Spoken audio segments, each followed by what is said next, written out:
Hello, and thank you for joining us for this orientation session. We're so happy you volunteered to be part of Read Across the River Cities, our largest volunteer activity across all 6 counties that United Way serves. So we're so happy to have you. We know that when a child is on grade level by 3rd grade, it's a predictor of their success throughout the rest of their school career and in their adult life. We so appreciate your opportunity, taking the opportunity to help us encourage a love of reading and literacy among our elementary students. To tell you a little bit about the day and some expectations, we've got Lena Beret, our Director of Education.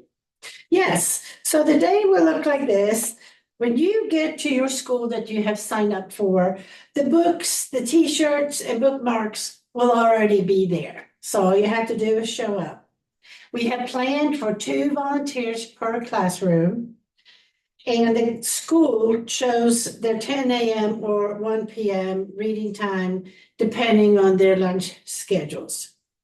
I would like to remind you to bring in ID. There are some of the schools that requires that when you sign in. I also would recommend coming early because it takes a little while to park and to sign in and that sort of thing. Sometimes their lobby is quite busy.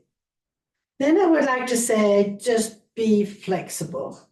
So what does that mean? What can happen? Well, you never know. The secretary could be a substitute and maybe they don't know what's going on. Volunteers might not show up. Not on purpose, obviously, but anything can happen. And so just be flexible, sign in. Maybe you have to read to one classroom and then the other, or maybe you get a volunteer teacher to step in. We saw both scenarios last year. Read 1 chapter, read 2 chapters, or just take your cues from the students and the teachers. Some of them are chatty, some of them are not. Some students like to read along. So just read whatever you think that classroom would enjoy. And then make sure to engage them in conversation. Maybe they heard any new words. It's amazing how many new words are in a book that they don't know. So that's easy to talk about. 20 to 30 minutes is average to stay at the classroom, so it's not an enormous amount of time. And we're just very excited. We're getting close to this year's event. Thank you so much. And Michelle, our marketing director, will give you some other ideas of things to do. Yes, as Lena mentioned, we have shirts for everyone. This is what they'll look like this year. They should be packed up with the books. But as has happened in the past, sometimes the books and the shirts make it up to the classroom before the volunteers get there. So as she said, be flexible. And please, we ask that you do wear the shirt that also, that identifies you with United Way.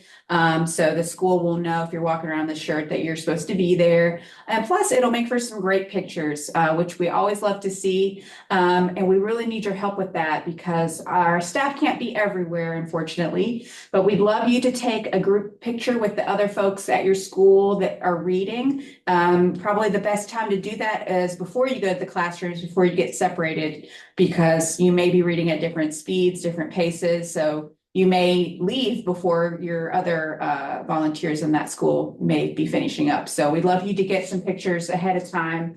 And you can take your cues from the teachers. You can ask, are the children able to be in photos? They will know whether or not their students can be photographed. And some students can't, but it's okay. You can take photographs from behind the students as they're looking at the reader. If you've got 2 readers in your classroom, it's really easy to make sure that you're showing the event, but not getting faces in the photo if they don't want that. But we've seen a lot of times that the teachers will want to do group photos with their whole classroom and the readers. So you can just ask what they prefer.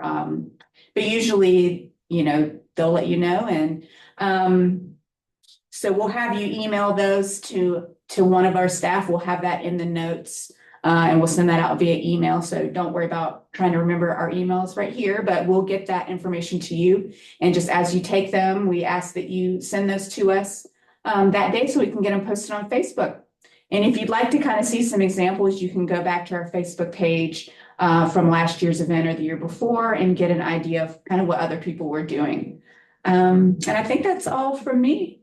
Thank you for volunteering for Read Across the River Cities. And thank you. United is the way we are creating opportunities together. We're so glad to have you with us.